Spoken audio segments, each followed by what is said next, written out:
Hello guys, welcome you all. Question number 3 करते हैं objective 1 का, चैप्टर नंबर 6 फ्रिक्शन का, है ना भाई।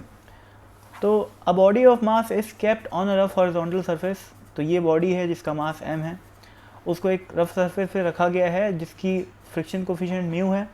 अ person is trying to pull the body by applying a horizontal force but the body is not moving. तो मान लेते हैं जो आदमी है वो F फोर्स लगा रहा है यहाँ पर राइट डायरेक्शन में, हॉरिजॉन्टल है। The force by the surface on A is F।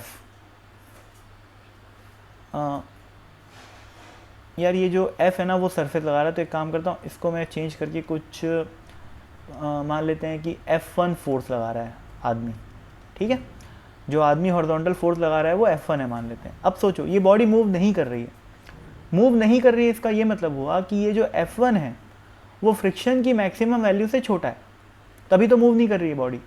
सोचो भाई, फ्रिक्शन की मैक्सिमम वैल्यू क्या है? फ्रिक्शन यहाँ लगेगा, है ना, इस फोर्स F1 को अपोज करेगा, और इस फ्रिक्शन की मैक्सिमम वैल्यू क्या है? इस फ्रिक्शन की मैक्सिमम वैल्यू है म्यू इंटू नॉर्मल रिएक्शन, और नॉर्मल रिएक्शन mg के बराबर है क्योंकि वाई डायरेक्शन में तो इक्विलिब्रियम है ही। तो mu into mg is the maximum value of the friction. पर जरूरी नहीं कि इतने लग रहा है फ्रिक्शन, वो डिपेंड करेगा F1 कितना है। मान लो कि मैक्सिमम वैल्यू 10 न्यूटन है और F1 है सिर्फ 1 न्यूटन, तो फ्रिक्शन कितना लगेगा? सिर्फ 1 न्यूटन।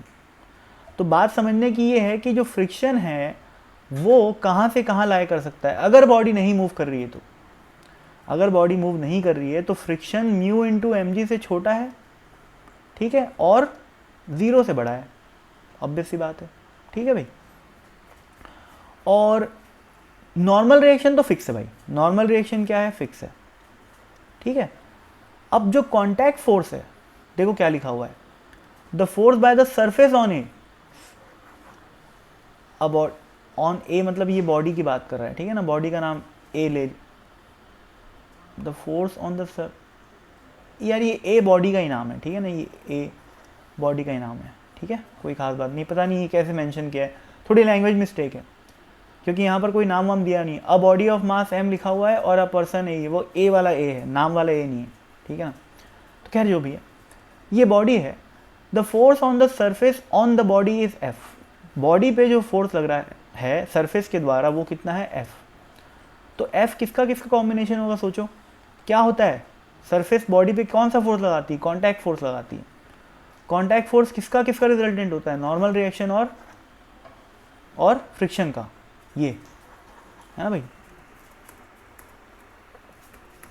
ये नॉर्मल रिएक्शन और फ्रिक्शन का जो रिजल्टेंट होता है वही होता है कॉन्टैक्ट फोर्स। ठीक है, तो इस कॉन्टैक्ट फोर्स की बात करनी है जिसको क्वेश्चन में F लिखा हुआ है। तो F की वैल्यू क्या होगी भाई? फ्रिक्शन का स्क्वायर प्लस नॉर्मल रिएक्शन का स्क्वायर।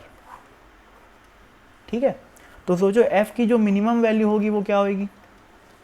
सिर्फ mg, जब फ्रिक्शन 0 हो जाए, क्योंकि फ्रिक्शन कहाँ से स्टार्ट हो रहा है? 0 से स्टार्ट हो रहा है। ठीक है भाई, बॉडी मूव करनी, हो सकता है ये F1 की वैल्यू 0 हो, है ना भाई, एकदम थोड़ा सा फोर्स लगा रहा हो तो फ्रिक्शन भी एकदम लगभग थोड़ा सा लगेगा, 0 के बराबर लगेगा। तो F मिनिमम कितना आ गया? mg। और F मैक्स क्या होएगा? ध्यान रखना ये F क्या है भाई, ये है force exerted by the surface on the body.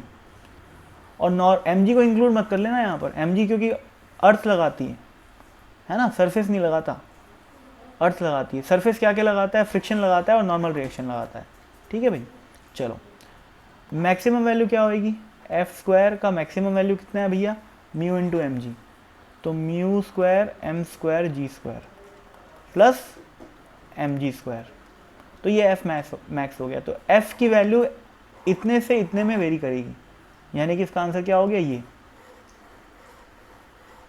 ठीक है भैया, मतलब अब यहाँ पर मैं स्मॉल m लिख दिया हूँ, माफ़ी चाहता हूँ, कैपिटल M कर लो इसको, है ना। तो साफ साफ दिख रहा है ये कितना है, इसमें से mg बाहर आ जाएगा और अंदर क्या बचेगा? Mu square plus 1। तो ये हो गया मैक्सिमम वैल्यू ऑफ F और मिनिमम वैल्यू क्या हो गया? mg। ठीक है, तो कॉन्टैक्ट फोर्स की जो रेंज है वो होगी यहाँ से लेकर यहाँ तक, उस कंडीशन में जिस कंडीशन में बॉडी मूव नहीं कर रही है। ठीक है, और इनफैक्ट अगर बॉडी मूव भी करती तो मैक्सिमम फोर्स इतना ही लग सकता है, कॉन्टैक्ट फोर्स, क्योंकि भाई जब बॉडी मूव करेगी तो फ्रिक्शन की वैल्यू मैक्सिमम हो जाएगी, म्यू इंटू एम जी हो जाएगी, है ना भाई। और नॉर्मल रिएक्शन तो उतना ही रहेगा, तो भी इतना ही लग सकता है, इससे ऊपर तो लगा ही नहीं सकता कॉन्टैक्ट फोर्स। लेकिन बॉडी नहीं मूव कर रही है, इसका मतलब इस F1 की वैल्यू जो कि आदमी लगा रहा है वो 0 से लेकर म्यू इंटू एम जी तक हो सकती है, क्योंकि म्यू इंटू एम जी से ज़्यादा अगर लगा दिया तो बॉडी मूव कर जाएगी। नहीं मूव कर रही है, इसका मतलब इस F1 की वैल्यू किससे बराबर है, मतलब कहाँ से कहाँ तक है, 0 से लेकर एम जी तक है, म्यू इंटू एम जी तक है। तो जितना F उतना ही फ्रिक्शन, है ना भाई, क्योंकि दोनों एक्स डायरेक्शन में एक दूसरे को बैलेंस कर रहे हैं। ठीक, तो काफ़ी बोल दिया लगता है मैं, तो फिर भी समझ में तो आ ही गया होगा, है ना। तो thank you so much guys, keep watching.